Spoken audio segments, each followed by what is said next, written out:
ना कढ़ाई ना कोरमा। आज ईद स्पेशल में चटपटे पकवान में आप लोगों से शेयर करूंगी मैं बहुत ही टेस्टी सा सालन, जिसे मैंने इतना आसान कर दिया है कि बनाकर और खाकर आपका दिल खुश हो जाएगा। बिस्मिल्लाहिर्रहमानिर्रहीम। अस्सलाम वालेकुम। खुश रहें, आबाद रहें, जहाँ भी रहें हैप्पी रहें और हेल्दी रहें। तो मैं हूँ फ़ाइज़ा और वेलकम करती हूँ आपको चटपटे पकवान में। आज आपसे शेयर करूंगी मैं बीफ का टेस्टी खुशबूदार सा सालन। तो रेसिपी को एंड तक देखें, अच्छी लगे तो लाइक कर दें और चटपटे पकवान को सब्सक्राइब भी कर लें।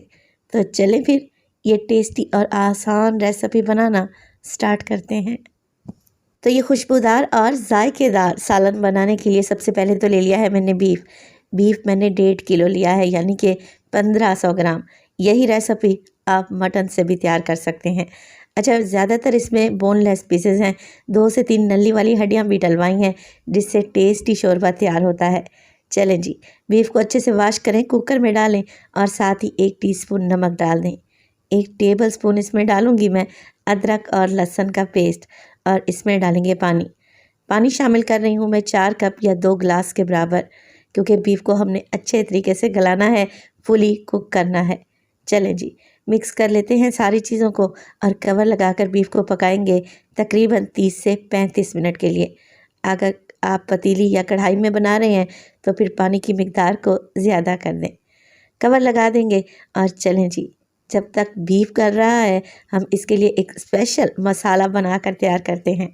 तो एक फ्राइंग पैन में डाला है मैंने 1 टेबल स्पून साबुत धनिया। अभी मैंने फ्लेम को ऑन नहीं किया। इसके साथ ही मैं शामिल करूंगी 1/2 टेबल स्पून साबुत सफ़ेद ज़ीरा। इसमें डालेंगे हम काली मिर्च साबित तकरीबन 1 टीस्पून के करीब और इसमें शामिल करेंगे 2 अदद बड़ी इलायची, 6 से 7 अदद लौंग ले लें और वो भी डाल दें। इसके अलावा मैं डालने लगी हूँ, मेरे पास हैं गोल लाल वाली मिर्चें। मैं तकरीबन 10 से 15 दाने डाल रही हूँ 1.5 किलो बीफ के लिए। अब ये जो गोल लाल मिर्चें हैं ना, ये ज़्यादा तीखे वाली नहीं हैं। अगर आप लोगों के पास तीखे वाली हों तो आप इनकी मिकदार को कम कर दें। चलें जी, अब फ्लेम को ऑन करें और इन सारे मसालों को ड्राई रोस्ट कर लें। तो इस खुशबूदार बीफ के सालन में सबसे अच्छी बात तो ये है कि टेस्टी तो बनेगा ही, साबित खड़े गरम मसाले मुंह में नहीं आएंगे। तो आप लोगों ने क्या करना है, 1 से 2 मिनट के लिए मसालों को ड्राई रोस्ट करें और फिर किसी मिक्सी जार में डालकर इन्हें दरदरा सा पीस लें, मोटा मोटा सा रखें। देखें कुछ इस तरीके से। मसाला पिस जाए तो इसमें डालें 1 टीस्पून कश्मीरी लाल मिर्च का पाउडर। ये तीखी नहीं होती मगर सालन का कलर बहुत खूबसूरत आएगा। अगर आप लोगों के पास है तो आप लाजमी डालें। इसके अलावा डालूंगी 1/4 टीस्पून हल्दी और मिर्च मसालों को मिक्स कर लें। ये लें जी, खुशबूदार सा हमारा बीफ के लिए मसाला एकदम तैयार है। अच्छा, नमक नहीं डाला मैंने इसमें, क्योंकि ऑलरेडी मैं बीफ में नमक शामिल कर चुकी हूँ। तो इस खुशबूदार मसाले को बनाकर एक साइड पे रख लेते हैं। चलते हैं बीफ की तरफ। प्रेशर कुकर का सारा प्रेशर निकाल लें। बीफ अच्छे तरीके से गला हुआ होना चाहिए, तभी ये खाने में टेस्टी लगेगा। तो यहाँ पर देखें, यखनी अभी तकरीबन आधा गिलास के बराबर बच चुकी है। आप चाहें तो यखनी को मुकम्मल तौर पर भी ड्राई कर सकते हैं। बीफ चेक करें, बहुत ही अच्छे तरीके से गल चुका है। चलें जी, इसे तो रख देते हैं एक साइड पर और अब बनाते हैं इसके लिए एक ज़बरदस्त सा चटपटा सा मसाला। तो एक कढ़ाई में डाला है मैंने 1 कप के बराबर कुकिंग ऑयल। ऑयल की मिकदार आप लोग कम भी कर सकते हैं। 1.5 किलो बीफ के लिए 1 कप कुकिंग ऑयल बेस्ट रहेगा। अच्छा, जैसे ही ऑयल गर्म हुआ तो मीडियम साइज़ के प्याज लें, बारीक चॉप करके ऑयल में डाल दें। अब प्याज को यहाँ पर हमने फ्राई करना है, मगर ज़्यादा गोल्डन कलर नहीं देंगे। बस प्याज के किनारे आपको हल्के हल्के से सुनहरे नज़र आने लगें तो बस जी, इसी स्टेज पर आप इसमें डाल दें 1 टेबल स्पून भर के अदरक और लहसुन का पेस्ट। अब अदरक लहसुन डाला है तो इसे भी भूनना बहुत ज़रूरी है, क्योंकि अगर इसका कच्चापन रह गया तो सालन तैयार होने के बाद भी आपको कच्ची कच्ची सी स्मेल आएगी।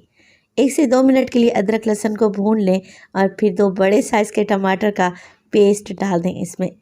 टमाटर को मैंने मिक्सी जार में डालकर पेस्ट बना लिया था। मिक्स करेंगे और साथ के साथ मैं इसमें डालूंगी हरी मिर्चों का पेस्ट। तो ये मोटे वाली हरी मिर्चें हैं जो ज़्यादा तीखी नहीं होती। 3 से 4 ले ली हैं मैंने और इनका भी पेस्ट बनाकर शामिल कर दिया है। तो अगर आप लोगों के पास तीखी वाली छोटी पतली हरी मिर्चें हैं ना, तो फिर आप इनकी मिकदार को कम ही डालें। चलें जी, अब डाल देंगे इसमें ये खुशबूदार मसाला जो कि अभी हमने पीस कर रखा हुआ था। मसाला डालते ही जो आपको खुशबू आएगी ना, मैं आपको बता नहीं सकती, पूरा किचन महक उठेगा। मसाला मिक्स करेंगे, टमाटर डाले हैं तो इन्हें भूनना लाजमी है। टमाटर को भून ले इतना कि ऑयल ऊपर आ जाए, टमाटर का कच्चापन चला जाए। 2 से 3 मिनट के लिए भुनाई करें मसाले की। तो जैसे ही आप लोग देखेंगे कि ऑयल किनारों से बाहर निकलने लगा है, बस जी इसी स्टेज पर आप लोग डाल दें इसमें दही। आधा कप दही शामिल कर रही हूँ और दही बिल्कुल फ्रेश है, ज़्यादा खट्टा नहीं है क्योंकि ऑलरेडी हम टमाटर भी ऐड कर चुके हैं। ज़्यादा खट्टा सालन भी अच्छा नहीं लगता। मिक्स कर लेंगे दही को और बस कुछ भी नहीं करना, दही के पानी को ड्राई कर लेना है इतना कि ये मसाला दानेदार सा भुन जाए। जैसे कोरमे का मसाला होता है ना, बस वैसा ही। अच्छा, ये खुशबूदार लजीज सालन कोरमा से भी ज़्यादा टेस्टी तैयार होता है। एक दफ़ा रेसिपी को ज़रूर ट्राई कीजिएगा। तो जैसे ही मसाला भुन गया, मैं इसमें डाल दूँगी बीफ यखनी स्मैथ ही डाल दें। हल्के हाथ से मिक्स करें क्योंकि बीफ ऑलरेडी गला हुआ है और कवर लगाकर आप इसे हाई फ्लेम पे पका लें तकरीबन 5 से 7 मिनट के लिए, क्योंकि ग्रेवी को भी तो हमने सेट करना है। तो 5 से 7 मिनट के लिए हाई फ्लेम पे पकाने के बाद आप लोग ज़रा सालन का कलर चेक करें, लग रहा है ना टेस्टी। अब ये आप लोगों पे डिपेंड करता है कि आप इसकी कितनी ग्रेवी बनाना चाहते हैं। मैं मीडियम ग्रेवी ही रखूँगी क्योंकि रोटी चपाती नान के साथ ये ग्रेवी बड़ी ही अमेजिंग लगती है। आप चाहें तो मज़ीद ड्राई भी कर सकते हैं। चलें जी, इसी स्टेज पर मैं तो फ्लेम को ऑफ़ करने लगी हूँ। अब हमने यहाँ पर रेसिपी को ख़त्म नहीं करना, बल्कि डालनी है इसमें हरी मिर्चें मोटे वाली। इसके अलावा डालेंगे इसमें बारीक कटा हुआ हरा धनिया ढेर सारा और बारीक कटी हुई जूलियन शेप में अदरक भी शामिल करेंगे। सालन को मज़ीद टेस्टी बनाने के लिए एक कोयला मैंने जला कर रखा हुआ था, तो सेंटर में कोयला रखें, इसके ऊपर 2 से 3 ड्रॉप आप लोग ऑयल के डाल दें, फ़ौरन से कवर लगाएं और 5 मिनट के लिए इस टेस्टी सालन को स्मोक दे दें।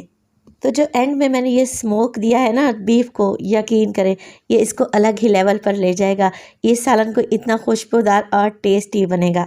5 मिनट के बाद खुशबुएँ चारों तरफ फैल जाएंगी।